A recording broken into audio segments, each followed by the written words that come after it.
Hey everybody, Dave here again. Another nice day, got to take advantage of it. Yesterday I talked a little bit about this front end rear end swap, how this truck stuff fits nicely. If you'll notice, well, visually in the camera this thing looks like it's a lot wider, but if you measure perch to perch and frame to frame, we're lined up.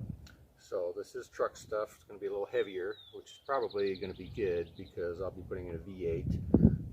If I need to lighten it up, that's easy enough. Probably take out one of the little springs on the bottom here. Maybe not.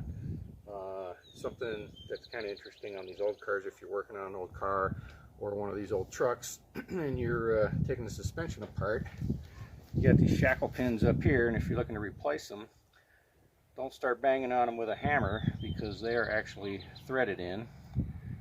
And these are nice and clean and oiled. They actually have grease zerks on the ends of them so that they can pivot, and they just thread right out. So this one I'm getting really lucky on because it was well maintained and clean, so it just threads right out.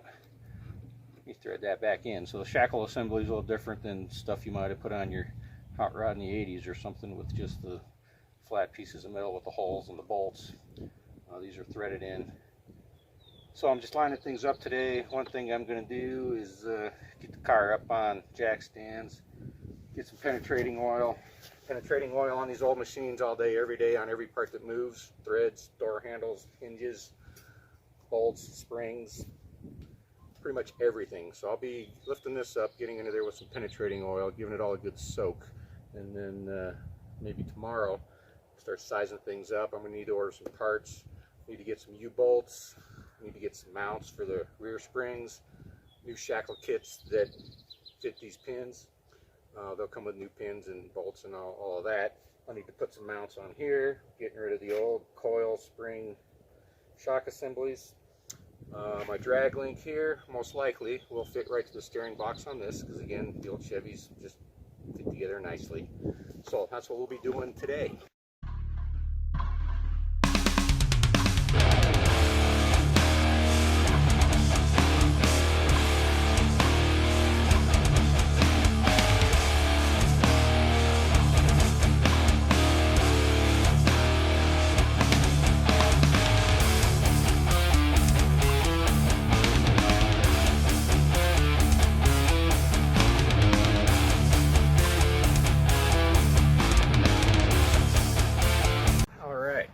Up out of 12 lug nuts. I actually only have 8, so missing some things.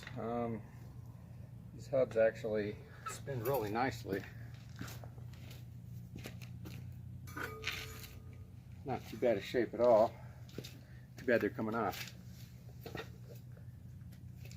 So another part of the adaptability of these is Chevy Master 1934 has a 6-lug Chevy pattern, as does the truck. 6-lug Chevy pattern, still the same 6-lug Chevy pattern used on trucks now, at least the half-ton trucks, of course. And got her up. Going to take a look underneath, get the penetrating oil, size things up, get these old wheels and tires out of the way. Give you a closer look at this coil spring knee action front end assembly here.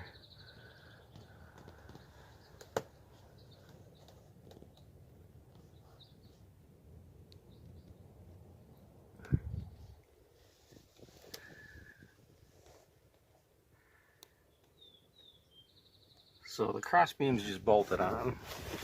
These knee action assemblies, you know, that's a lot of mass right there. There's a coil spring inside that. There's 2 cylinder shocks. You got these big old beastie, I'll call them control arms, coming down here to the hub. All of that is outside the kingpin, so that's a lot of stress on that kingpin. I can't imagine that these things align very well. So my drag link to my steering box, again, that looks like the same connection as what you get on that truck. So this one's kind of long. We'll just have to see how things fit. Although on the truck, I do believe it is going to be over here on this side where it connects. So I'm going to give everything a good soak here. All these nuts and bolts, probably have to cut and grind some things off. But there is that beast. Well, it took a hammer and a chisel to knock off 87 years worth of debris. But I got all these bolts, nuts, and a lot of the stuff on the back side as well. So I'm going to let this sit overnight and well, see how much progress we make here the next time we come out. Thanks for watching.